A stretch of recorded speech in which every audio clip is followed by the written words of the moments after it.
Hey, good afternoon, and welcome to episode 2 of The Last American Standing. I'm at Home Depot today shopping, and I thought I'd take the time to educate some people.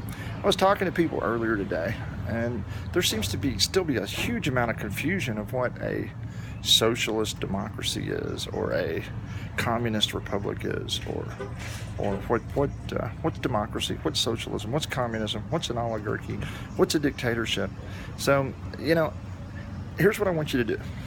I'd like everyone to take a napkin or a piece of cloth and just take it and wipe your brain clean of everything you've been indoctrinated to believe. Okay? Wipe it away and listen to what I have to say. Okay?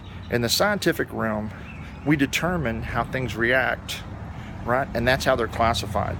They do it in the healthcare industry, they do it in the pharmaceutical industry, they do it in the chemical industry. It's a scientific method based on the actions of things, correct? So what I'm going to tell you today is how we're going to classify governments. We're not going to classify governments based on some mythological ideology that they claim to all represent and wind up never doing that. We're going to base them today on their actions, okay? A scientific proven method. There are literally 4 types of government, period. Never been any other kind since the dawn of mankind. There's only been 4. And those are, and this is pretty good knowledge to have, those are government of the poor, government of the rich, rule of one, and a representative constitutional republic. Those are the 4 types of government. But there's a unique thing between 3 of those types. When you're talking about government of the poor, government of the rich, or dictatorships, all those governments use coercion and force to transfer wealth. The only time that we've ever seen people rewarded immensely in life for their work and their labor and their time and their materials has been under constitutional republics. The rest of the time, those countries always wind up with the vast majority of the people living in poverty and a few people that are rich, and they always fight over materials, they fight over property, they fight over happiness. So just know this, that today you have been informed of the government of the poor, which transfers wealth using coercion and force to support the people living in poverty in their country, so they think they have a right to initiate force against others to steal their property. Or we can go with the government of the rich, oligarchies, right, which think they have a right to initiate force to steal property and wealth. Or you can go with a dictatorship, who, typically one guy thinks he has a right to steal property and wealth from others. Or we can go with a representative constitutional republic that supposedly believes in free markets. Now, a lot of people are going to get angry with this next statement I'm about to make, but if you actually look at America today, we are not a republic. Our republic has died.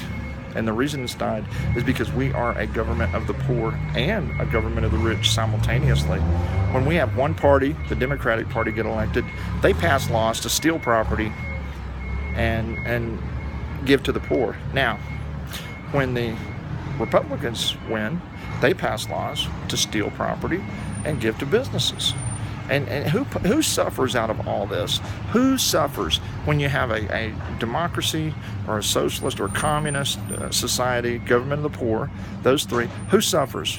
The middle class, right? Because every 4 years, the poor win, and every 4 years, when people get tired of that, they go back to the government of the rich. The rich win, and so it just filters back and forth. Bam, bam, bam, bam. Who never has anyone standing up for their property rights?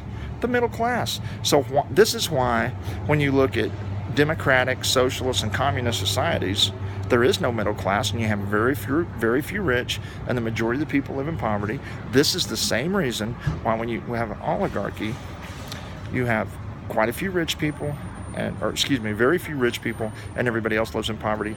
And the exact same reason that when you have a dictatorship, the vast majority of the people live in poverty. It's pretty simple philosophy, guys. Stop using coercion and force to transfer wealth. That's the problem, okay? Our leaders aren't going to want to give that up. A percentage of our population aren't going to want to give that up, because this is the way we've done it for 2,500 years. We've stolen from people to survive because we think that makes us moral, we think that makes us ethical and superior to everyone else. And the truth is, when you steal for a living, all it makes you is a criminal. Hey, God bless. Everybody have a good day. Bye.